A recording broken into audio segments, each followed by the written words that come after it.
भगवान नारायण के वामन अवतार की कथा भीष्म जी कहते हैं, हे युधिष्ठिर, अब तुम परमात्मा श्री हरि के वामन अवतार का वृतांत सुनो।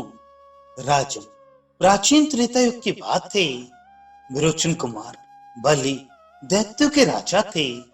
बल में उनके समान दूसरा कोई नहीं था। बलि अत्यंत बलवान होने के साथ ही महान वीर भी थे। महाराज, दैत्य समूह से घिरे हुए बलि ने बड़े वेग से इंद्र पर आक्रमण किया और उन्हें जीतकर इंद्रलोक पर अधिकार प्राप्त कर लिया। राजा बलि के आक्रमण से अत्यंत त्रस्त हुए इंद्र आदि देवता ब्रह्मा जी को आगे करके क्षीर सागर के तट पर गए और सबने मिलकर देवादिदेव भगवान नारायण का स्तवन किया। देवताओं की स्तुति करने पर श्री हरि ने उन्हें दर्शन दिया और कहा जाता है उन पर कृपा प्रसाद करने के फलस्वरूप भगवान का अदिति के गर्भ से प्रादुर्भाव हुआ, जो इस समय यदुकुल को आनंदित कर रहे हैं। यही भगवान श्री कृष्ण पहले अदिति के पुत्र होकर इंद्र के छोटे भाई विष्णु या उपेंद्र के नाम से विख्यात हुए। उन्हीं दिनों महापराक्रमी दैत्यराज बलि ने कृतश्रेष्ठ अश्वमेध के अनुष्ठान की तैयारी आरंभ की। युधिष्ठिर, जब दैत्यराज का यज्ञ आरंभ गया, उस समय भगवान विष्णु ब्राह्मण वेशधारी वामन ब्रह्मचारी के रूप में अपने को छिपाकर सिर मुड़ाए यज्ञोपवी काला मृग चर्म और शिखा धारण किए, हाथ में पलाश का डंडा लिए उस यज्ञ में गए। उस समय भगवान वामन की अद्भुत शोभा दिखाई देती थी। बलि के वर्तमान यज्ञ में प्रवेश करके उन्होंने दैत्यराज से कहा, मुझे 3 पग भूमि दक्षिणा रूप में दीजिए, केवल 3 पग भूमि मुझे दीजिए। ऐसा कहकर उन्होंने महान असुर बलि से याचना की। बलि ने भी तथा स्तु कहकर श्री विष्णु को भूमि दी। बलि से वह भूमि पाकर भगवान विष्णु बड़े वेग से बढ़ने लगे। राजन, वे पहले तो बालक जैसे लगते थे, किंतु उन्होंने बढ़कर 3 ही पगों में स्वर्ग, आकाश और पृथ्वी सबको माप लिया। इस प्रकार बलवान राजा बलि के यज्ञ में जब महाबली भगवान विष्णु ने केवल 3 पगों द्वारा त्रिलोकी को नाप लिया, तब किसी से भी शुद्ध न किए जा सकने वाले महान असुर शुद्ध उठे। राजन, उनमें विप्रचिति आदि दानव प्रधान थे। क्रोध में भरे हुए उन महाबली दैत्यों के समुदाय अनेक प्रकार के वेश धारण किए वहां उपस्थित थे।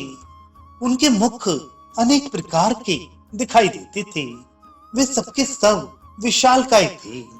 उनके हाथों में भांति भांति के अस्त्र शस्त्र थे।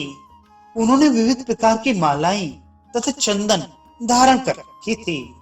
वे देखने में बड़े भयंकर थे और तेज से मानो प्रज्वलित हो रहे थे। भरतनंदन, जब भगवान विष्णु ने तीनों लोगों को मापना आरंभ किया, उस समय सभी दैत्य अपने अपने आयुध लेकर उन्हें चारों ओर से घेर कर खड़े हो गए।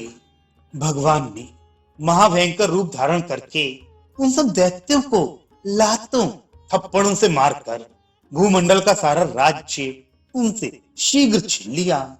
उनका एक पैर आकाश में पहुंचकर आदित्य मंडल में स्थित हो गया। भूतात्मा भगवान श्री हरि उस समय अपने तेज से सूर्य की अपेक्षा बहुत बढ़ चढ़कर प्रकाशित हो रहे थे।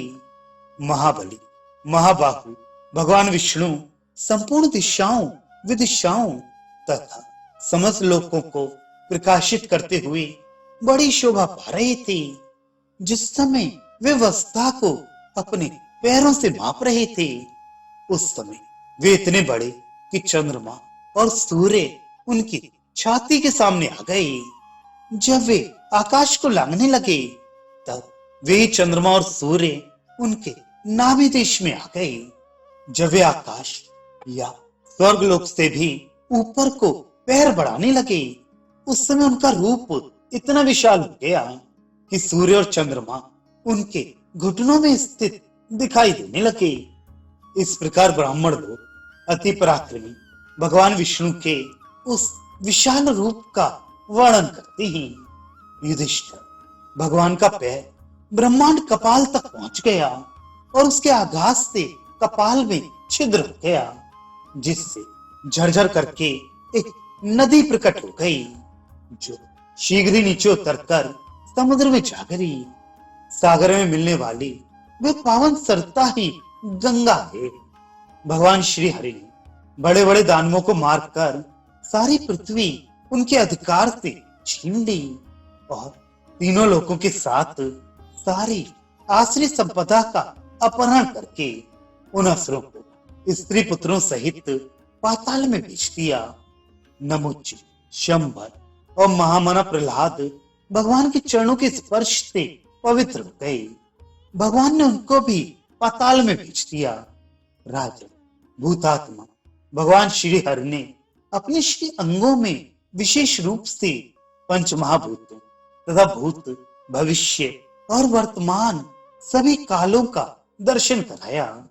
उनके शरीर में सारा संसार इस प्रकार दिखाई देता था मानो उसमें लाकर रख दिया हो। संसार में कोई ऐसी वस्तु नहीं है जो परमात्मा में व्याप्त ना हो।